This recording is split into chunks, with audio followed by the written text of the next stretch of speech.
और उस दौरान जब बाड़मेर, जैसलमेर और बालोतरा की जनता का आदेश था कि पार्लियामेंट के इस चुनाव में हुंकार भरो,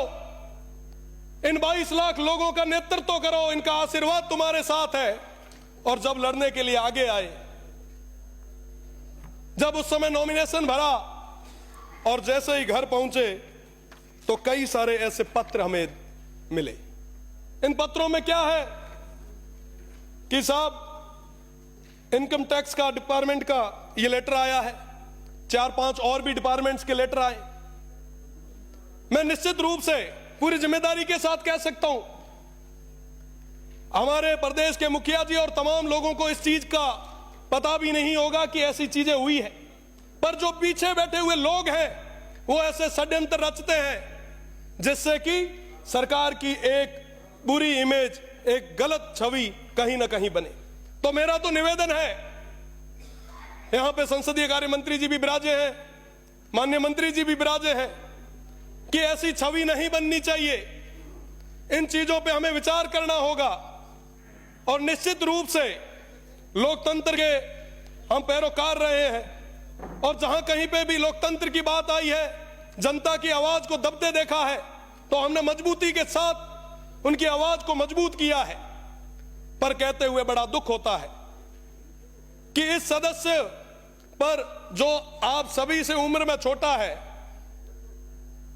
एमपी चुनाव के बाद एक साथ 3-3 मुकदमे दर्ज किए जाते हैं।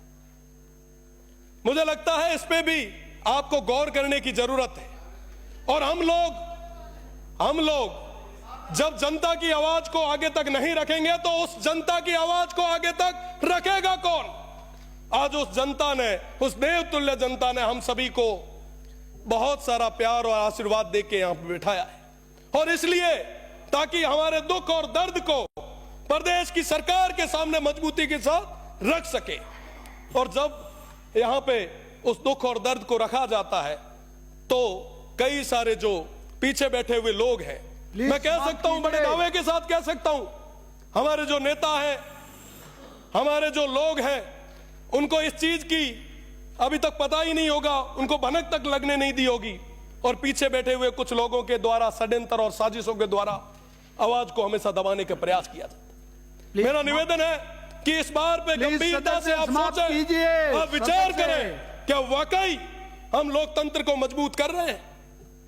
निश्चित रूप से लोकतंत्र को मजबूत करने के लिए छात्र संघ जैसे चुनाव भी होने चाहिए ताकि हमारी नई पीढ़ी भी आगे आए। मैं पुनः सभापति महोदय को बहुत बहुत धन्यवाद देता हूं और निवेदन भी करता हूं कि हमारे जो लोकतंत्र के सेनानी थे उनको पूरी सुविधाएं मिले, निश्चित रूप से उनको याद किया जाए, हर स्कूल में उनको पढ़ाया जाए ताकि पता चले कि साहब वो हमारे लिए लड़े थे।